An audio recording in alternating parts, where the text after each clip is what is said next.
Bienvenue dans la suite de la vidéo numéro 3 sur l'enlèvement des 144 000. Alors cette vidéo, c'est la suite des parties de la vidéo numéro 3. Et aujourd'hui, nous allons voir la partie que vous voyez affichée à l'écran. Vous voyez cette partie-là? Voilà. Nous allons découvrir cette partie aujourd'hui, d'accord?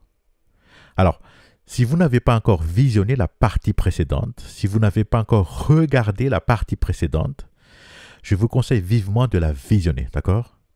Je vous invite à la regarder pour ne pas perdre le fil. Comme ça, vous verrez au clair l'enchaînement des choses. Donc, restez avec moi jusqu'à la fin de cette vidéo. Voilà. Merci et bon visionnage. Alors, qu'est-ce que vous en pensez? Qu'est-ce qu'il faut prendre en compte?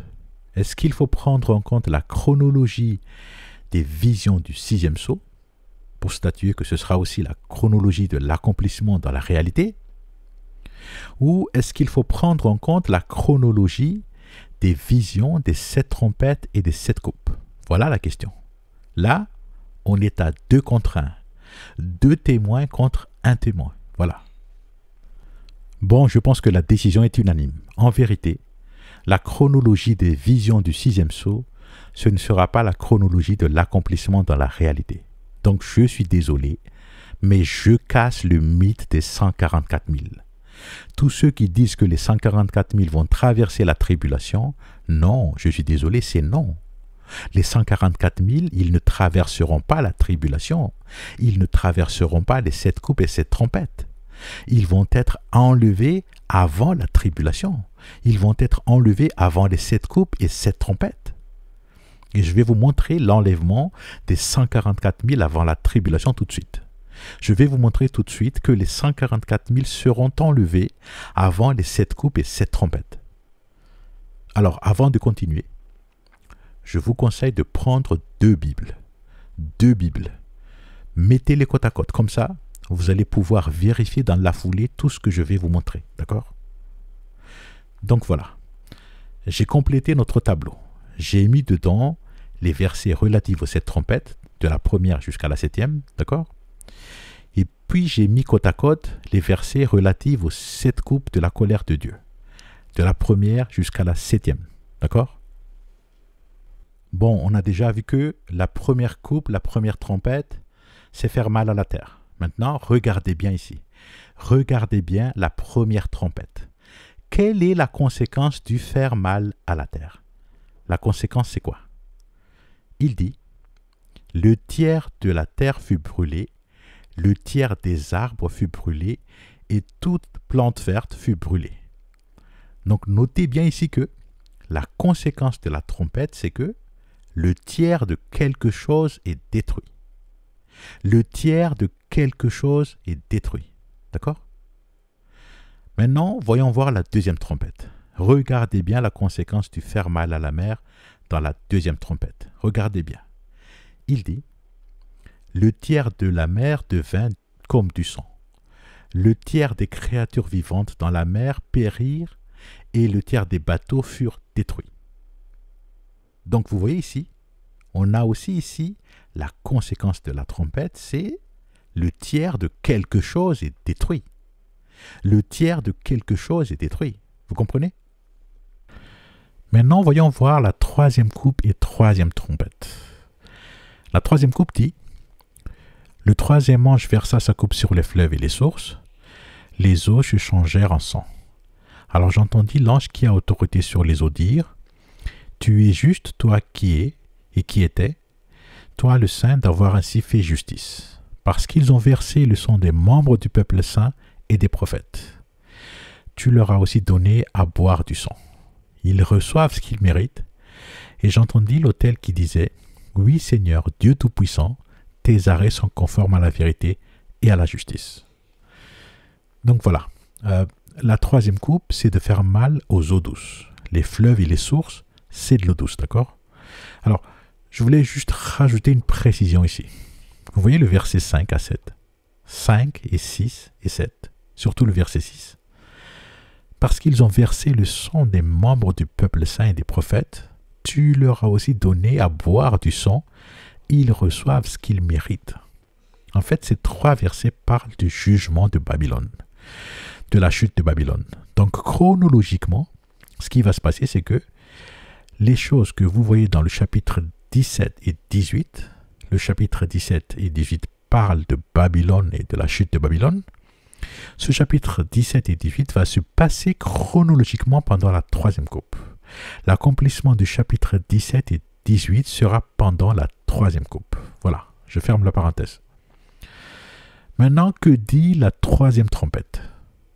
Elle dit, le 3e ange sonna de la trompette, un grand astre enflammé, une sorte de globe de feu, tomba du ciel sur le tiers des fleuves et sur les sources d'eau. Cet astre se nomme absinthe. Le tiers des eaux se transforma en un liquide amer comme l'absinthe, et beaucoup d'hommes moururent pour avoir bu ces eaux parce qu'elles étaient devenues amères. Donc voilà, on voit que la 3e trompette, c'est aussi de faire mal aux eaux douces. Et les conséquences, regardez bien les conséquences. Le tiers des eaux douces sont devenues empoisonnées. Donc, on a toujours cette suite logique, le tiers de quelque chose est détruit. D'accord? Ensuite, que nous dit la 4e coupe et la 4e trompette? D'abord, la 4e coupe. La 4e coupe dit, le 4e ange versa sa coupe sur le soleil, il lui fut donné de brûler les hommes par son feu. Les hommes furent atteints de terribles brûlures, et ils insultèrent Dieu qui a autorité sur ces fléaux. Mais ils refusèrent de changer et de lui rendre hommage. Donc voilà, la 4e coupe, c'est de faire mal au soleil pour que le soleil fasse mal aux hommes. Maintenant, que dit la 4e trompette? Elle dit, le 4e ange sonna de la trompette, le tiers du soleil, le tiers de la lune et le tiers des étoiles furent frappés, de sorte que le tiers de leur lumière s'éteignit. Et la clarté du jour, comme celle de la nuit, diminua d'un tiers. Donc la 4e trompette, c'est aussi de faire mal au soleil. Et aussi faire mal à la lune, faire mal aux étoiles, voilà. Et regardez bien les conséquences de la 4e trompette. On a toujours cette suite logique, le tiers de quelque chose est détruit. À la 4e trompette, on a toujours cette suite logique, le tiers de quelque chose est détruit. D'accord? Maintenant, je vous propose qu'on saute directement vers la 6e coupe et la 6e trompette, tout d'abord. Et puis après, on regardera la 5e coupe et la 5e trompette. Ok? Donc, que dit la 6e coupe? Elle dit, alors le 6e ange versa sa coupe dans le grand fleuve l'Euphrate, ses eaux tarirent pour que soit préparée la voie au roi venant de l'Orient. Je vis alors sortir de la gueule du dragon, de celle du chat et de la bouche du faux prophète, 3 esprits impurs ressemblant à des grenouilles. Ce sont des esprits démoniaques qui accomplissent des signes prodigieux. Ils s'en vont trouver les rois du monde entier pour les rassembler pour le combat du grand jour du Dieu Tout-Puissant. Voici, je viens comme un voleur. Heureux celui qui se tient éveillé et qui garde ses vêtements, afin de ne pas aller nu, en laissant apparaître sa honte aux yeux de tous. Les esprits démoniaques rassemblèrent les rois dans le lieu appelé en hébreu Armageddon. Bon, ici, on ne va pas encore aller dans le détail, mais ce qui nous intéresse ici, c'est que la 6e coupe, c'est le fait de faire mal au grand fleuve Euphrate. D'accord? C'est ça qui nous intéresse ici. Faire mal au grand fleuve Euphrate. D'accord? Ensuite, que dit la 6e trompette? Tout d'abord, regardez bien. Je n'ai pas mis la traduction Bible du Semeur, la BDS. Je l'ai remplacée par la traduction Bible catholique Crampon 1923, BCC 1923. Et pourquoi ce remplacement? C'est parce que au verset 16, regardez bien ce verset 16, ici ce nombre 2 myriades de myriades, ce nombre 2 myriades de myriades a été converti en 200 millions dans la traduction BDS. Et ça fait perdre le sens prophétique de ce verset. En fait, techniquement, la conversion est correcte, d'accord? Là, techniquement, il n'y a pas de souci. Le problème, c'est le côté prophétique. Il est interdit de convertir les nombres et les unités dans la traduction de la Bible. Ne jamais les convertir, Sinon, la conversion va faire perdre le sens prophétique. Voilà. Maintenant, voyons voir que dit la sixième trompette. Elle dit « Et le sixième ange sonna de la trompette, et j'entendis une voix sortir des quatre cornes de l'autel d'or qui est devant Dieu. Elle disait au sixième ange qui avait la trompette « Délie les quatre anges qui sont liés sur le grand fleuve de l'Euphrate. » Alors furent déliés les quatre anges qui se tenaient prêts pour l'heure, le jour, le mois et l'année, afin de tuer la troisième partie des hommes. Et le nombre des troupes de cavalerie avait 2 myriades de myriades, j'en entendis le nombre. Et voici comment les chevaux me parurent dans la vision, ainsi que ceux qui les montaient. Ils avaient des cuirasses couleur de feu, d'hyacinthe et de soufre. Les têtes de chevaux étaient comme des têtes de lions, et leur bouche était du feu, de la fumée et du soufre. La troisième partie des hommes fut tuée par ces 3 fléaux, par le feu, par la fumée et par le soufre qui sortait de leur bouche. Car le pouvoir de ces chevaux est dans leur bouche et dans leur queue. Car leurs queues, semblables à des serpents, ont des têtes, et c'est avec elles qu'ils blessent. Les autres hommes qui ne furent pas tués par ces fléaux ne se repentirent pas non plus des œuvres de leurs mains, pour ne plus adorer les démons et les idoles d'or, d'argent, d'airain, de pierre et de bois, qui ne peuvent ni voir, ni entendre, ni marcher. Et ils ne se repentirent ni de leur meurtre, ni de leur enchantement, ni de leur impudicité, ni de leur vol. Donc là, ce qui nous intéresse ici, c'est deux choses. Premièrement, ici dans la sixième trompette, on parle aussi de l'Euphrate. Dans la sixième coupe, on a vu que la sixième coupe est versée sur l'Euphrate. Et ici, dans la sixième trompette, on parle aussi de l'Euphrate, d'accord? Ensuite, deuxièmement, regardez bien quelle est la conséquence de l'événement dans cette sixième trompette. La conséquence, c'est de tuer la troisième partie des hommes, le tiers de l'homme sur la terre, donc c'est de tuer le tiers de la population mondiale, vous comprenez? Donc faire mal à l'Euphrate, et la conséquence, c'est quoi? Le tiers de la population mondiale furent tués. Donc la suite logique, le tiers de quelque chose est détruit. On l'a vu dans la première trompette, dans la deuxième trompette, dans la troisième trompette, dans la quatrième trompette, et on la retrouve aussi dans la sixième trompette. Cette suite logique, le tiers de quelque chose est détruit, n'est-ce pas? Maintenant, j'ai besoin de toute votre attention, s'il vous plaît. Écoutez-moi bien. Écoutez-moi bien. Pour la cinquième coupe et la cinquième trompette, j'ai besoin de votre attention. D'accord? D'abord, que dit la cinquième coupe? Elle dit « Le cinquième ange versa sa coupe sur le trône du chat, alors de profondes ténèbres couvrirent tout son royaume, et les hommes se mordaient la langue de douleur. Sous le coup de leur souffrance et de leur ulcère, ils insultèrent le Dieu du ciel et ils ne renoncèrent pas à leurs mauvaises actions. » Bon, vous aurez compris que j'ai remplacé ce mot-là par le chat, d'accord? C'est ce qu'on avait convenu tout à l'heure, ok?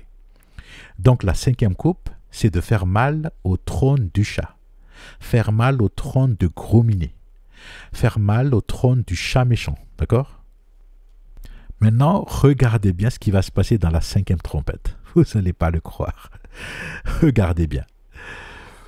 Puis le cinquième ange sonna de la trompette, et je vis un astre qui était tombé du ciel sur la terre. La clé du puits de l'abîme lui fut donnée.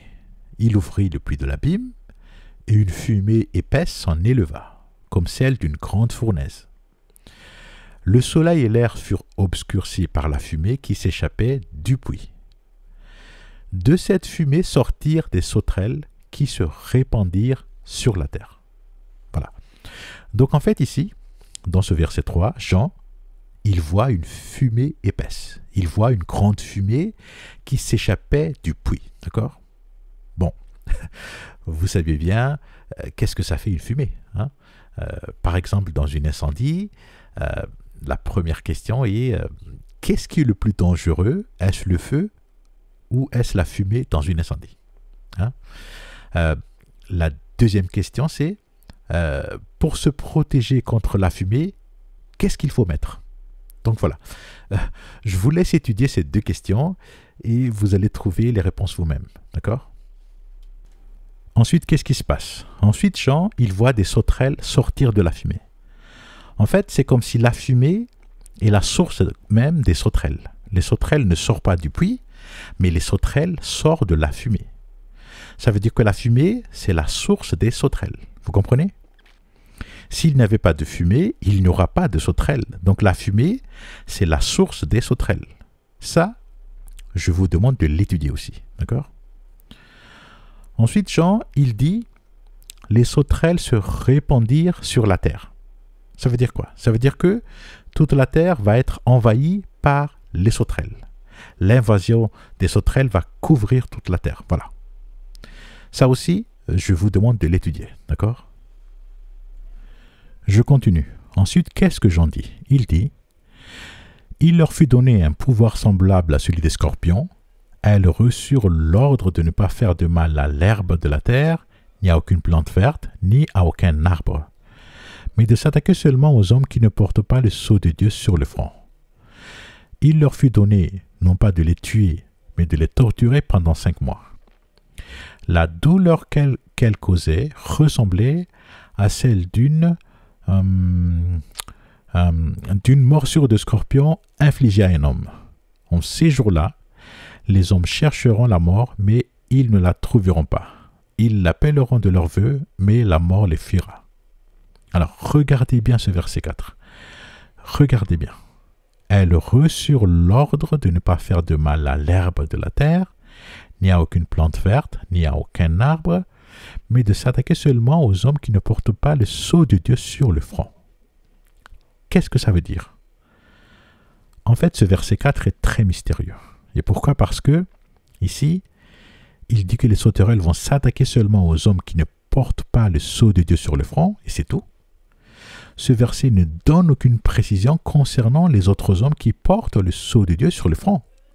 Est-ce que ces hommes qui portent le sceau de Dieu sur le front, est-ce qu'ils seront aussi présents ou pas au moment de la 5e trompette? Ça, ce n'est pas dit ici. On a vu à l'instant dans le chapitre 7 que ce sont les 144 000 qui portent le sceau de Dieu sur le front. Donc ce qui est écrit ici dans ce verset 4 ne permet pas du tout de savoir si ces 144 000, est-ce qu'ils seront aussi sur terre ou non? Est-ce que les 144 000 seront sur terre avec les hommes qui ne portent pas le sceau de Dieu sur le front, mais que ces 144 000 ne seront pas attaqués par les sauterelles parce qu'ils sont protégés par le sceau de Dieu? Ou est-ce que ces 144 000, est-ce qu'ils ne seront plus sur terre au moment de la 5e trompette? Ça, on ne le sait pas du tout ici. Ensuite, qu'est-ce que j'en dis? Attendez, avant de lire la suite, je vais vous montrer le vrai visage de ces sauterelles. Comme ça, vous allez pouvoir l'observer de près. Là, voilà. Je vous demande de faire une petite pause à cette vidéo et de bien regarder son image. Regardez-le et réfléchissez. Voilà. Donc, je continue la lecture. Ces sauterelles ressemblaient à des chevaux harnachés pour la bataille. Elles avaient sur la tête comme des couronnes d'or et leur face ressemblait à un visage humain. Leur chevelure était pareille à celle des femmes et leurs dents à celles des lions. Leur thorax paraissait cuirassé de fer, et le bruit de leurs ailes évoquait le fracas d'une charge de chars tirés pour le combat par de nombreux chevaux. Elles avaient des queues armées de dards comme celles des scorpions. J'en étais où? J'étais perdu. J'étais au verset 10. Elles avaient des queues armées de dards comme celles des scorpions. C'est avec leur queue qu'elles pouvaient torturer les hommes pendant 5 mois. Elles avaient pour roi l'ange de l'abîme, qui s'appelle en hébreu Abaddon et en grec Apollyon. Donc tout ce qu'on vient de dire là, je l'ai essayé de dessiner dans cette photo. je vous demande de bien relire ces versets et de vérifier si mon dessin est conforme à cette description. Voilà. Donc voilà la cinquième trompette. Maintenant, j'ai deux questions à vous poser. C'est quoi la première question? Écoutez-moi bien. Tout à l'heure, nous avons vu que la première coupe et la première trompette, les deux parlent de faire mal à la terre. D'accord? La deuxième coupe et la deuxième trompette, les deux parlent de faire mal à la mer. D'accord? Ensuite, la troisième coupe et la troisième trompette, les deux parlent de faire mal aux eaux douces. Ok? La quatrième coupe et la quatrième trompette, les deux parlent de faire mal au soleil.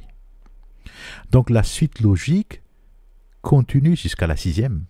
La sixième coupe et la sixième trompette, les deux parlent de faire mal au grand fleuve Euphrate. Et par contre, dans la cinquième trompette, brusquement, cette logique est cassée. Je m'explique. Regardez bien. La cinquième coupe parle de faire mal au trône du chat. Donc logiquement, la cinquième trompette devrait aussi parler du trône du chat. En suivant la logique de Jean, la cinquième trompette devrait aussi parler du trône du chat, n'est-ce pas? C'est ça la suite logique, n'est-ce pas? Eh bien, le problème ici, c'est que la cinquième trompette parle d'autre chose, complètement autre chose. Elle parle de ça. Vous voyez là? La cinquième trompette parle des sauterelles à queue de scorpion.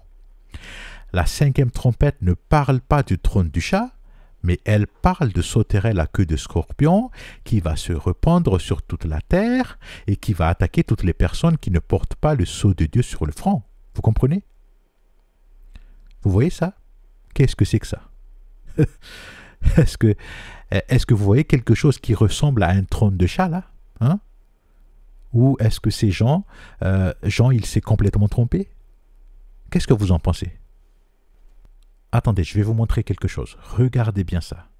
Regardez bien ce verset 5 du chapitre 13. Le chapitre du chat.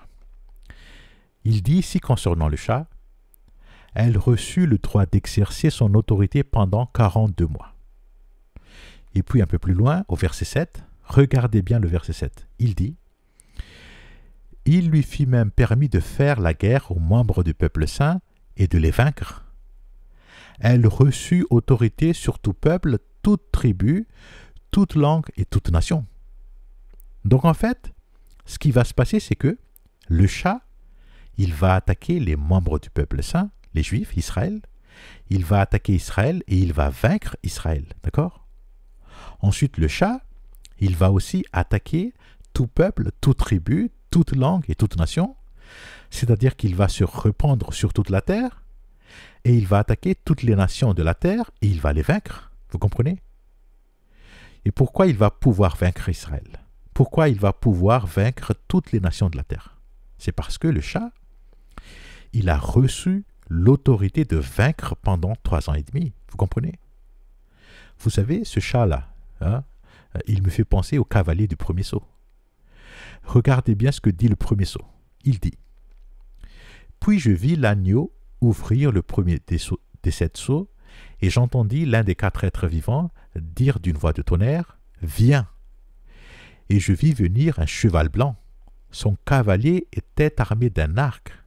Une couronne lui fut donnée, et il partit en vainqueur et pour vaincre.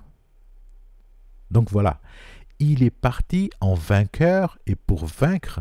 Il va vaincre Israël, il va se répandre sur toute la terre, il va vaincre toutes les nations de la terre. Par contre, son autorité ne durera que pendant 3 ans et demi. Vous comprenez? Donc maintenant, si je reviens à la cinquième trompette, à la cinquième coupe, la cinquième coupe parle de faire mal au trône du chat, d'accord? Et la cinquième trompette parle de cette sauterelle à queue de scorpion. Donc si nous suivons la logique de Jean, si nous suivons la même logique que la première trompette, la deuxième trompette, la troisième, la quatrième et la sixième trompette, en suivant cette même logique, qu'est-ce qu'il essaye de nous montrer ici? Réfléchissez bien. Bon, Je vous laisse étudier cette question. Je vous laisse trouver la réponse par vous-même. D'accord? Et ce n'est pas fini. Il y a aussi une autre grosse question, c'est de se demander, est-ce que ce trône du chat de Jean, est-ce que ça représente aussi l'Antichrist qui va s'asseoir dans le temple et s'est proclamé Dieu lui-même? Qu'est-ce que vous en pensez? Je vous laisse étudier cette grosse question et vous allez trouver la réponse par vous-même. Voilà. Est-ce que vous savez pourquoi tous ces mystères est en train d'être dévoilés à l'heure d'aujourd'hui? C'est parce que nous sommes au temps de la fin, voilà. En cette année 2023, nous sommes vraiment au temps de la fin. Dans le livre de Daniel, regardez bien ce que l'homme vêtu de lin, le Seigneur Yeshua, il avait dit à Daniel. Quant à toi, Daniel, tiens caché le sens de ces paroles et conserve le livre scellé jusqu'au temps de la fin. Alors beaucoup l'étudieront et verront leur connaissance s'accroître. Est-ce que vous comprenez ce qu'il dit là? Regardez bien, il dit, au temps de la fin, beaucoup l'étudieront et verront leur connaissance s'accroître. Au temps de la fin, beaucoup l'étudieront et verront leur connaissance s'accroître. Au temps de la fin, beaucoup l'étudieront et verront leur connaissance s'accroître. Donc, si tu veux comprendre, il faut d'abord étudier les Écritures. Si vous voulez connaître la vérité, il faut que vous étudiez les Écritures. C'est écrit sur noir sur blanc, voilà. Et je te rappelle et je martèle que ce n'est pas en regardant mes vidéos que tu vas connaître la vérité, non. Si tu veux connaître la vérité, tu dois vérifier si tout ce que je dis est dans la Bible. Parce que la vérité, c'est dans la Bible. Tu comprends? Maintenant, quelle est la deuxième question sur la cinquième coupe et la cinquième trompette? Écoutez bien.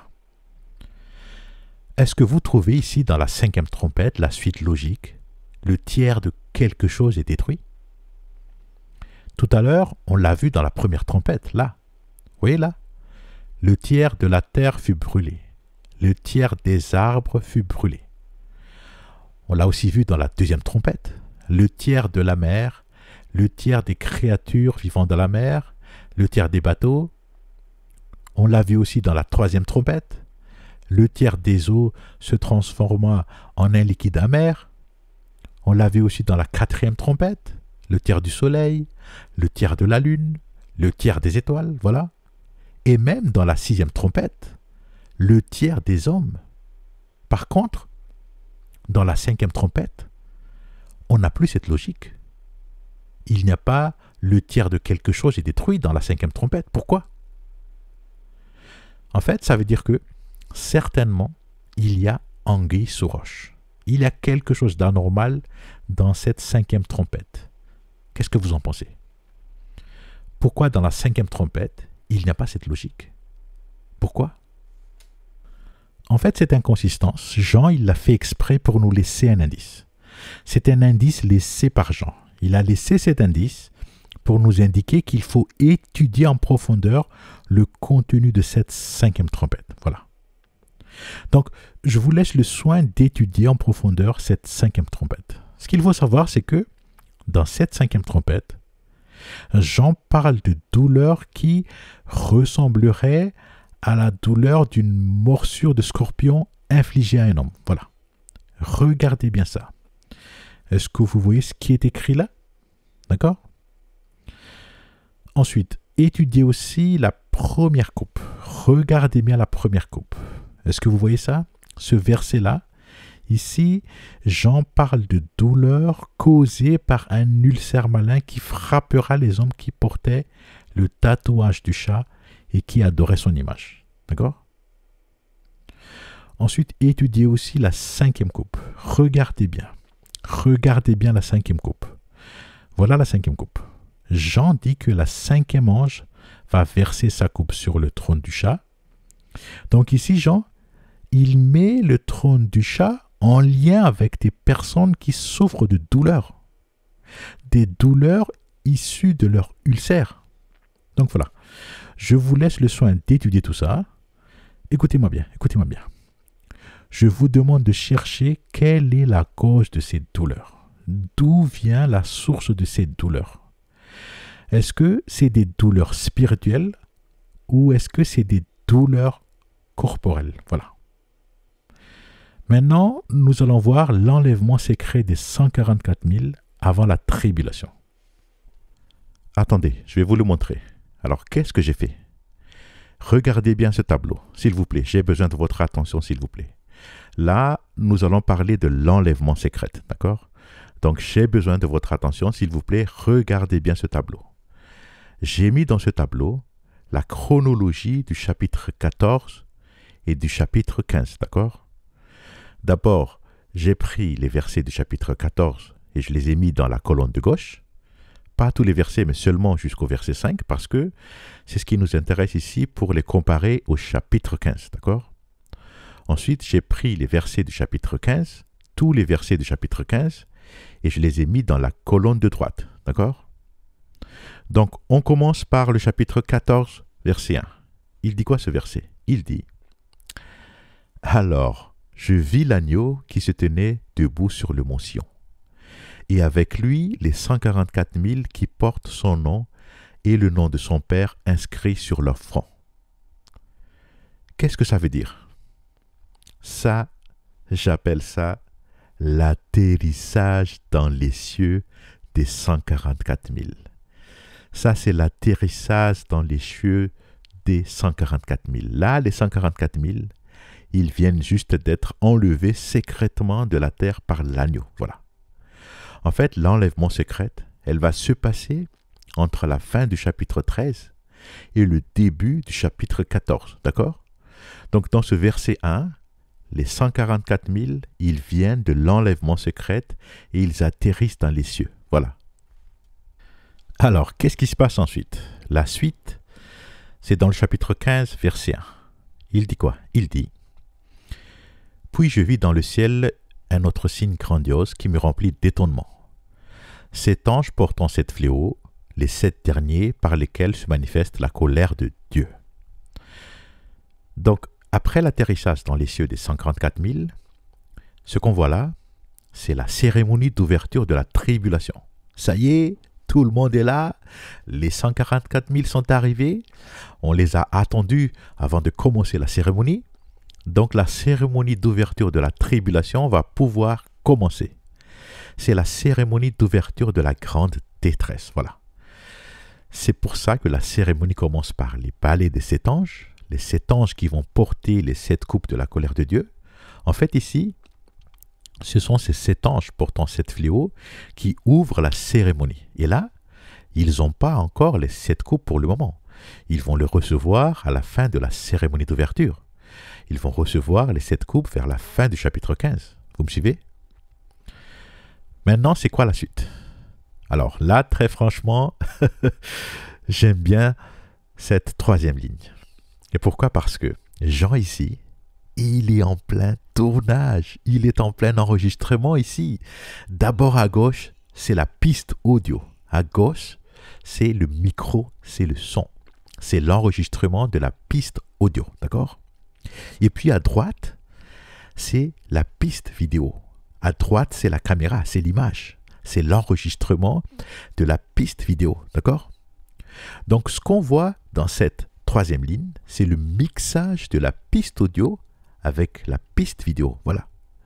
Cette troisième ligne, c'est l'opération de mixage, mixer l'enregistrement audio avec l'enregistrement vidéo. En plus, les deux pistes, elles portent le même numéro de verset, le verset numéro 2, donc elles sont faites pour aller ensemble, vous comprenez? Donc, voyons voir que dit la piste audio, la colonne de gauche, chapitre 14, verset 2. Regardez bien le premier mot, il dit « j'entendis ». Regardez bien, là, Jean, il dit « j'entendis ». Donc ça c'est la piste audio, d'accord? Je continue. J'entendis une voix qui venait du ciel et qui résonnait comme de grandes eaux, comme le grondement d'un coup de tonnerre violent. C'était comme le son d'un orchestre de harpistes jouant de leur instrument. Donc voilà, ça c'est l'enregistrement de la piste audio, d'accord? Maintenant, regardez bien la piste vidéo, la colonne de droite, chapitre 15, verset 2. Regardez bien le premier mot. Jean, il dit « Je vis ». C'est-à-dire qu'il voit l'image de la vision. Jean dit « Je vis ». Donc ici, c'est bien la piste vidéo, d'accord? Je continue. Je vis aussi comme une mer cristalline mêlée de feu, ceux qui avaient vaincu le chat, son image et le nombre de son nom se tenaient sur la mer de cristal, s'accompagnant de harpes divines. Donc voilà, Jean, il nous a laissé en héritage 2 enregistrements. L'enregistrement de la piste audio et l'enregistrement de la piste vidéo. Et il nous a laissé le soin de faire le mixage nous-mêmes, d'accord? C'est pour ça que je les ai mis côte à côte dans ce tableau. Voilà. Donc, on va essayer de marier tout ça. Regardez bien. D'abord à gauche, Jean, il entendit la voix de grandes eaux. Et puis à droite, il voit une mer cristalline et des gens qui se tenaient sur la mer de cristal. Donc en fait, la voix de grandes eaux, c'est le bruit de la mer cristalline mélangé avec la voix de ces gens. La voix de grandes eaux, c'est la voix de ces gens mixée avec le bruit de la mer de cristal. Vous comprenez? Je continue. Ensuite, à gauche, Jean, il entendit de la musique. Il entendit le son d'orchestre d'harpe. Et puis à droite, il voit que ces gens sur la mer de cristal, ces gens jouent des harpes. Ce qui veut dire que le son d'orchestre d'harpe entendu par Jean, ce son vient des harpes jouées par ces gens sur la mer de cristal. Voilà. Le mixage de l'audio et de la vidéo est parfait. Qu'est-ce que vous en pensez? Maintenant, passons à la 4e ligne. Regardez bien. Regardez bien la colonne de gauche et la colonne de droite. Les deux, ils ont aussi le même numéro de verset, le verset numéro 3. Donc ces 2 versets aussi, ils sont faits pour aller ensemble, d'accord? Voyons voir le verset de gauche. Qu'est-ce qu'il dit? Il dit « Tous ces gens chantaient un cantique nouveau devant le trône, devant les 4 êtres vivants et devant les représentants du peuple de Dieu.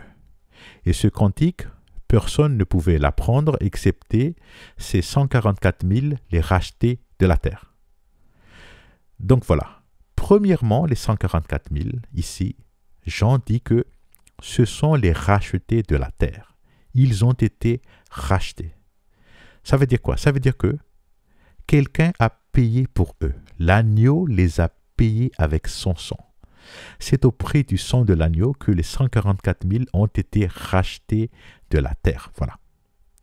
Et deuxièmement, Jean, il dit ici que les 144 000, ils sont en train de chanter un cantique nouveau devant le trône. Ça veut dire que ces gens, ils sont devant le Créateur. Ils sont en face du Créateur. Et là, ils chantent. Ils font la chorale. Ils chantent un cantique nouveau. Vous comprenez? Maintenant, que nous dit le verset de droite? Il dit « Ils chantaient le cantique de Moïse, le serviteur de Dieu, et le cantique de l'agneau. » Donc ici, on voit que le cantique nouveau chanté par les 144 000, dans le verset de gauche, en fait, ce cantique nouveau, c'est le cantique de l'agneau. Et pourquoi? Parce que le cantique de Moïse, tout le monde le connaît. Il est dans la Torah et certainement le peuple des cieux, eux, ils connaissent déjà cette cantique de Moïse. Par contre, le cantique de l'agneau, c'est quelque chose de nouveau. Il n'est pas dans la Bible juive. C'est pour ça que Jean, il appelle ce cantique le cantique nouveau. Vous comprenez? Donc en tout, qu'est-ce qu'on peut conclure ici? On peut conclure que l'événement décrit par le chapitre 14, versets 2 et 3, c'est le même événement décrit par le chapitre 15, versets 2 et 3. Ces 2 versets 2 et 3 dans les 2 chapitres 14 et 15, ils décrivent le même événement. Ils racontent que les 144 000, ils se tiennent en face du Créateur, en face de l'agneau, et ils jouent des harpes. Ils chantent le cantique de l'agneau. Voilà. Allez, on va essayer de simuler tout ça pour que vous voyez à peu près comment ça va se passer. Écoutez bien. Ça, c'est la voix de grandes eaux. D'accord? Ça, c'est le bruit de la mer de cristal, la voix de Kwanzaa.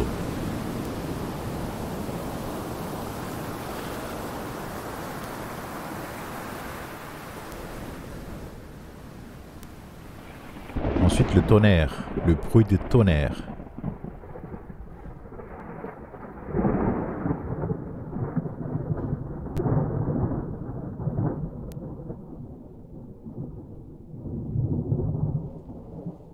Ensuite, les deux ensemble. Donc, la voix de Kwanzaa et le bruit du tonnerre.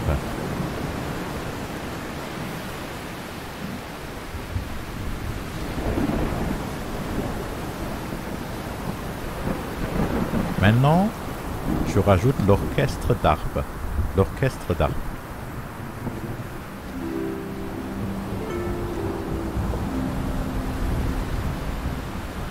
Voilà l'orchestre d'harpe.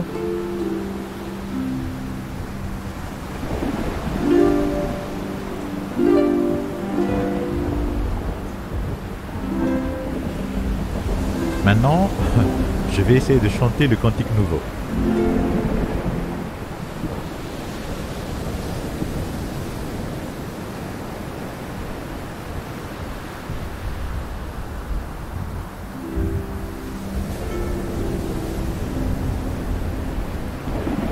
Seigneur Dieu Tout-Puissant, tes œuvres sont grandes et admirables, Roi de tous les peuples, ce que tu fais juste et conforme à la vérité.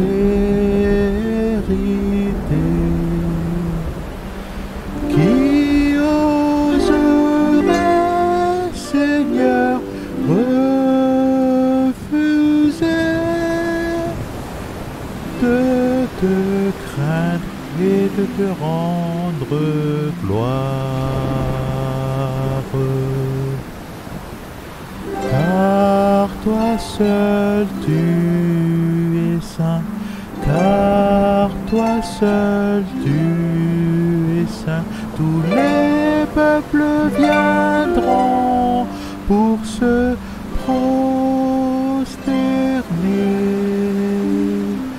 devant toi, car il deviendra manifeste que tes actions sont justes, car il deviendra manifeste que tes actions sont justes.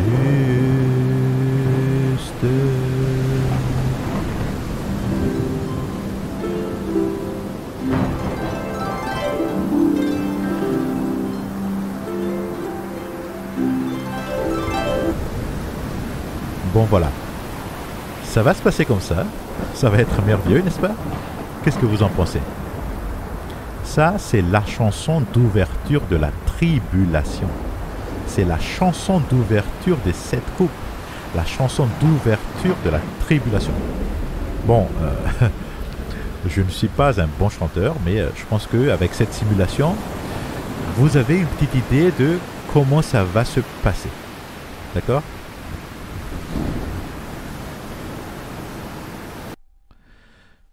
Donc voilà.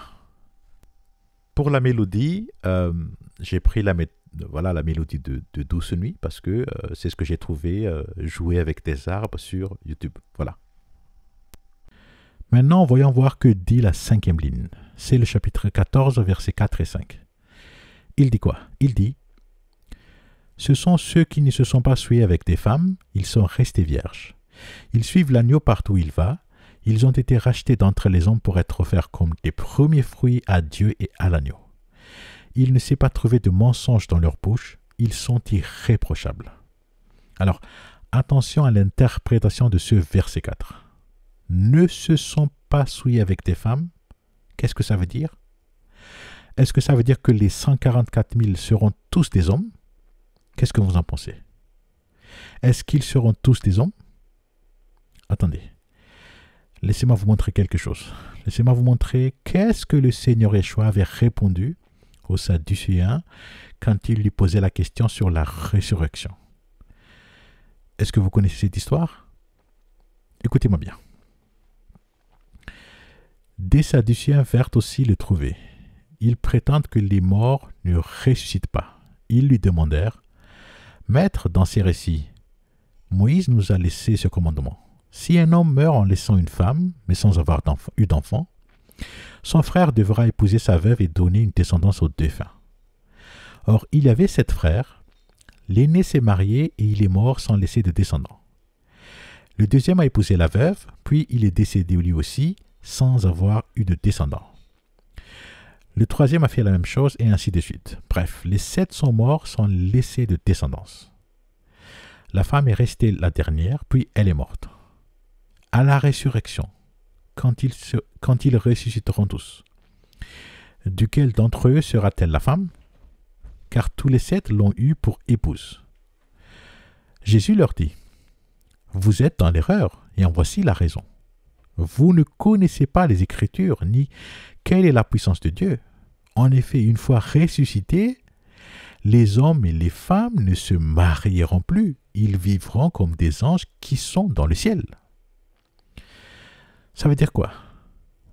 Ce verset 25 nous dit qu'une fois ressuscités, ils vivront comme des anges qui sont dans le ciel. Donc, il n'y a plus d'hommes ni femmes, ils vivront comme des anges.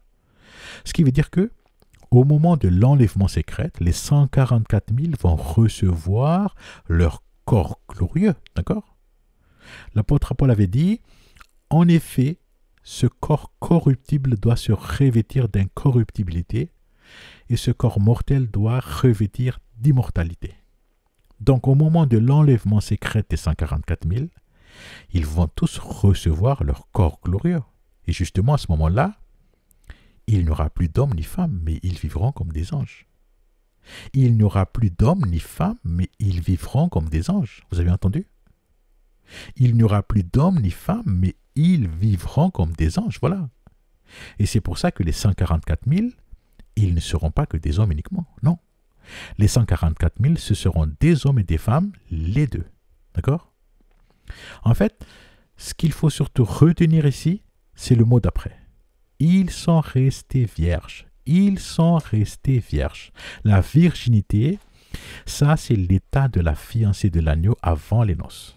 La fiancée de l'agneau est vierge. L'épouse de l'agneau est vierge. C'est ça qu'il faut retenir ici, d'accord? Et puis regardez ce qui est écrit là. Regardez bien là. Ils ont été rachetés d'entre les hommes pour être offerts comme des premiers fruits à Dieu et à l'agneau. Je pense que cette parole dit tout. Pas besoin de les réexpliquer. Être offert comme des premiers fruits, ça veut dire que c'est juste la première récolte qui est offerte ici. Mais le reste de la récolte va être moissonné plus tard. Ça veut dire que les 144 000, ils ne sont pas encore l'épouse au complet. Ce n'est pas encore la fiancée de l'agneau complet. C'est juste les prémices qui sont là pour le moment. Vous comprenez? Bon, maintenant, c'est quoi la suite? La suite, c'est au chapitre 15, versets 5 et 6. Il dit quoi? Il dit, « Après cela, je vis s'ouvrir dans le ciel le temple qui abritait le tabernacle du témoignage. Les 7 anges porteurs des 7 fléaux sortirent du temple. Ils étaient vêtus de tuniques d'un lin pur éclatant et leur taille était serrée par une ceinture d'or. L'un des 4 êtres vivants remit aux 7 anges 7 coupes d'or remplies de la colère de Dieu qui vit éternellement. » Donc voilà, ici, les 7 coupes remplies de la colère de Dieu, elles sont enfin remises aux 7 anges porteurs des 7 fléaux. Donc la tribulation est sur le point de commencer là. D'accord? Ensuite, que dit le verset 8 du chapitre 15? Il dit, « Alors la gloire et la puissance de Dieu remplirent le temple de fumée. en sorte que personne ne put y pénétrer tant que les 7 fléaux déclenchés par les 7 anges ne s'étaient pas accomplis. Donc voilà, ça, c'est la fin du chapitre 15. Ça, c'est la clôture de la cérémonie d'ouverture de la tribulation. Et ce qui est très intéressant ici, c'est cette parole-là. Regardez bien ça. Personne ne put y pénétrer tant que les 7 fléaux déclenchés par les 7 anges ne s'étaient pas accomplis. Qu'est-ce qu'on comprend par là? On comprend que tout le monde doit attendre la fin des 7 coupes. Tout le monde doit attendre la fin de la tribulation avant de pouvoir entrer dans le temple. Et pourquoi? Pourquoi il faut attendre la fin de la tribulation? Eh bien, c'est parce que le reste de l'épouse va être moissonné pendant la tribulation. La moisson de la terre, la récolte sera mûre pendant la tribulation. Donc tout le monde doit attendre le reste de l'épouse avant d'entrer dans le temple pour célébrer les noces de l'agneau. Vous comprenez? Les noces de l'agneau doivent attendre la fin de la tribulation parce que le reste de la fiancée est encore sur terre et ils vont être moissonnés pendant la tribulation. C'est ça la moisson de la terre dans le chapitre 14, verset 14. C'est là, regardez bien ça. Ça, c'est la moisson de la terre. Qu'est-ce qu'il dit? Il dit, « Alors je vis une nuée blanche sur laquelle siégeait quelqu'un qui ressemblait à un fils d'homme. Il avait sur la tête une couronne d'or et tenait à la main une faucille bien tranchante. Puis un autre ange sortit du temple, criant d'une voix forte à celui qui siégeait sur la nuée. « Lance ta faucille et moissonne, car l'heure est venue de moissonner et la moisson de la terre est mûre. » Celui qui siégeait sur la nuée lança sa faucille sur la terre et la terre fut moissonnée. Ça, c'est la moisson de la terre. Et cette moisson-là, ça va se passer pendant la tribulation. Donc, personne ne peut entrer dans le temple tant que les 7 coupes ne sont pas encore accomplies, tant que le reste de l'épouse n'a pas encore été moissonné. Voilà. Vous comprenez? Bon, la suite, on l'a déjà vu tout à l'heure. La suite, c'est dans le chapitre 16. C'est là que les 7 anges vont commencer l'un après l'autre à verser leur coupe. D'accord?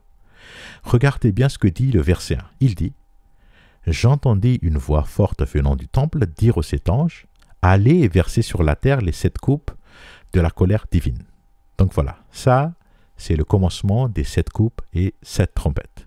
D'accord? Maintenant, je vais vous montrer quelque chose de très important dans la 3e ligne. Regardez bien cette 3e ligne. Regardez bien le verset de droite. Regardez bien le verset 2 du chapitre 15. Là, il dit, « Ceux qui avaient vaincu le chat, son image et le nombre de son nom se tenaient sur la mer de cristal. » Ceux qui avaient vaincu le chat, son image et le nombre de son nom se tenaient sur la mer de cristal. Qu'est-ce que ça veut dire? Mais qu'est-ce que ça veut dire? Ceux qui avaient vaincu le chat, son image et le nombre de son nom se tenaient sur la mer de cristal. Qu'est-ce qu'on comprend ici? On comprend que les 144 000, en fait, ils ont vaincu le chat. Les 144 000, ils ont vaincu le chat. Ils ont vaincu l'image du chat.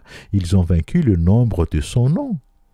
Donc, si les 144 000, ils ont vaincu le chat, pourquoi dans le chapitre 13? Pourquoi dans le chapitre du chat? Pourquoi dans le chapitre 13? Pourquoi on dit dedans que tout le monde a été vaincu par le chat?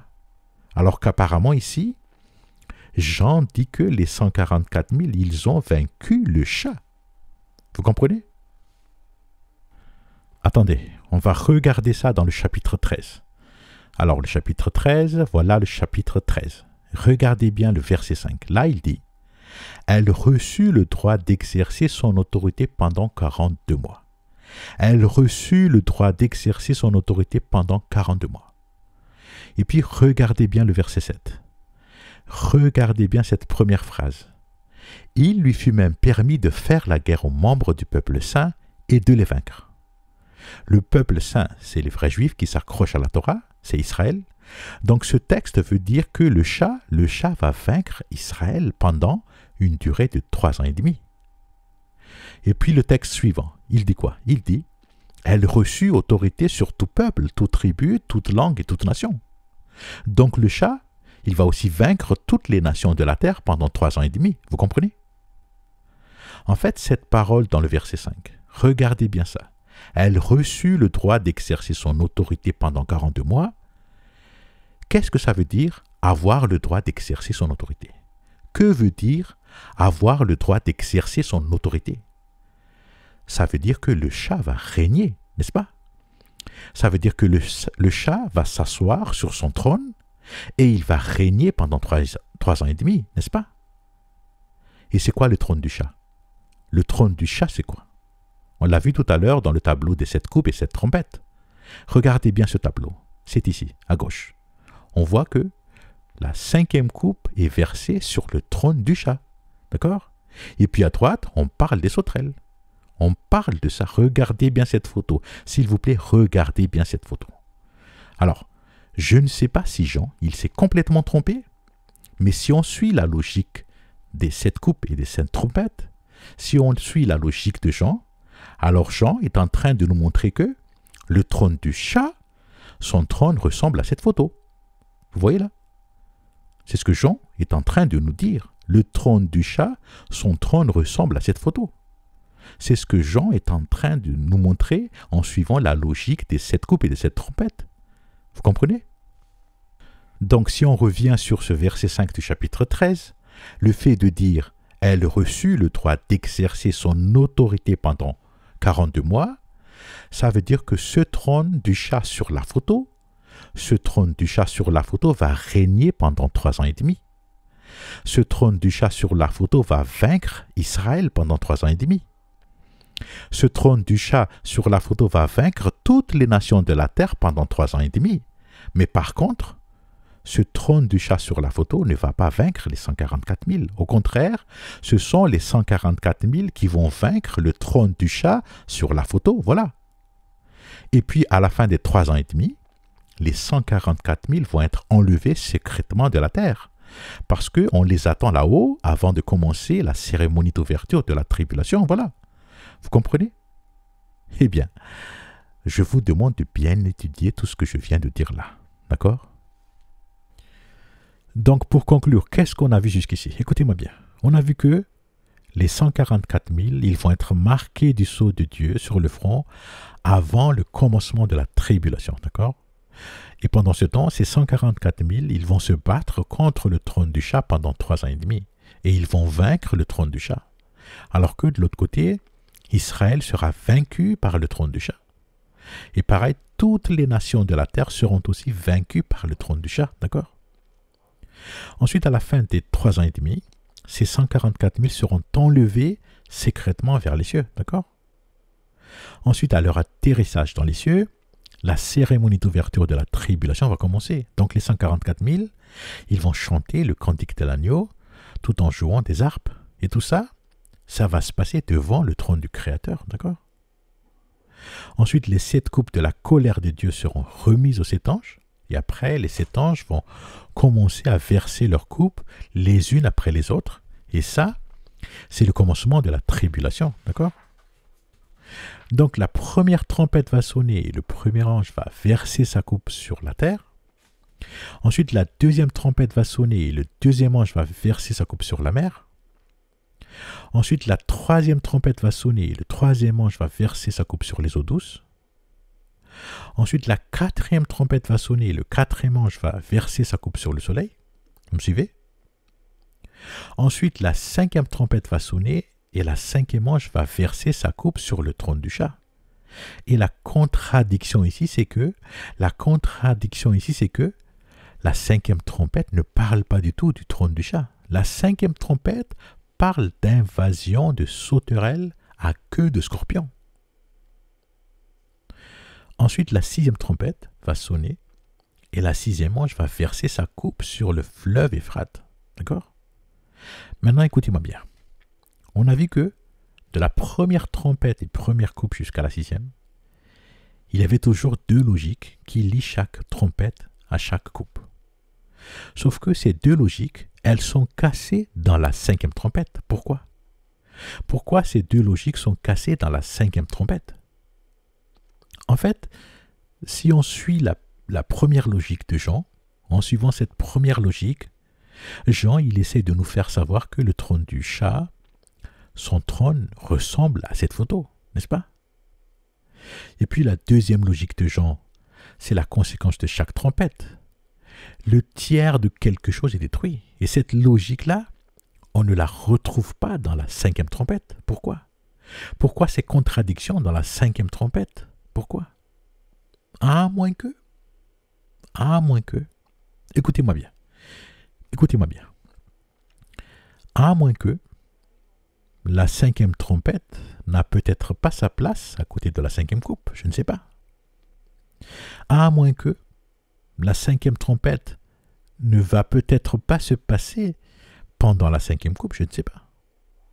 Peut-être que la cinquième trompette va se passer pendant le chapitre 13, pendant le chapitre du chat, je ne sais pas.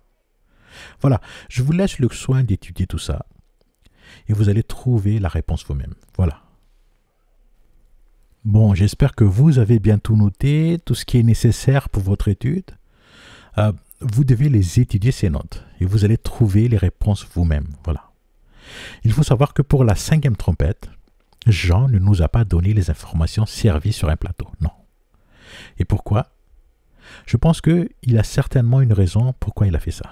Il ne veut pas que Satan et ses hommes découvrent ce secret. Par contre, ce qu'il a fait, Jean, c'est que il nous a laissé des indices. Il nous a laissé plein d'indices et après, c'est à nous de chercher. Chacun doit chercher de son côté. Donc voilà, je vous ai montré ces indices et maintenant, c'est à vous de chercher les réponses. Je ne peux pas vous donner les réponses parce que ça va à l'encontre de comment Jean a fait les choses. Je ne veux surtout pas m'opposer à ça. D'accord? Et pareillement pour vous, quand vous aurez trouvé ces réponses, s'il vous plaît, gardez ces réponses pour vous-même, d'accord? Je vous demande de ne pas les mettre dans les commentaires, surtout pas, s'il vous plaît. Ne mettez pas les réponses que vous avez trouvées dans les commentaires, s'il vous plaît, d'accord? Je vous en remercie de votre compréhension et merci de votre vigilance, voilà. Et même regardez bien comment il a fait exprès d'espacer les chapitres des 7 trompettes avec les chapitres des 7 coupes. Il faut carrément aligner 2 Bibles pour comparer côte à côte le verset des 7 coupes avec les versets des 7 trompettes et s'en rendre compte que ces versets, en fait, ils parlent des mêmes choses. Vous voyez? Donc ça veut dire que pour comprendre le livre de la Révélation, Jean nous met la contrainte d'utiliser au moins 2 Bibles. Ça veut dire que Jean nous demande d'étudier. Et quand on étudie, on va comprendre. Voilà le secret. Vous voyez? Maintenant, on va passer à la partie la plus intéressante. S'il vous plaît, attachez votre ceinture parce que ça va secouer. Alors, jusqu'ici, on a parlé des 144 000. Mais on n'a pas encore vu en détail qui seront ces 144 000, n'est-ce pas? On n'a pas encore vu si ces 144 000 seront des juifs ou est-ce qu'il y aura aussi des non-juifs dedans, d'accord? Et surtout, on n'a pas encore parlé de la plus importante de toutes. On n'a pas encore parlé quand est-ce que l'enlèvement secret des 144 000 va se passer, d'accord? Donc, ce qu'on va faire maintenant, c'est que on va essayer de répondre à toutes ces questions et cette fois-ci, je vais vous servir sur le plateau toutes les réponses. Voilà.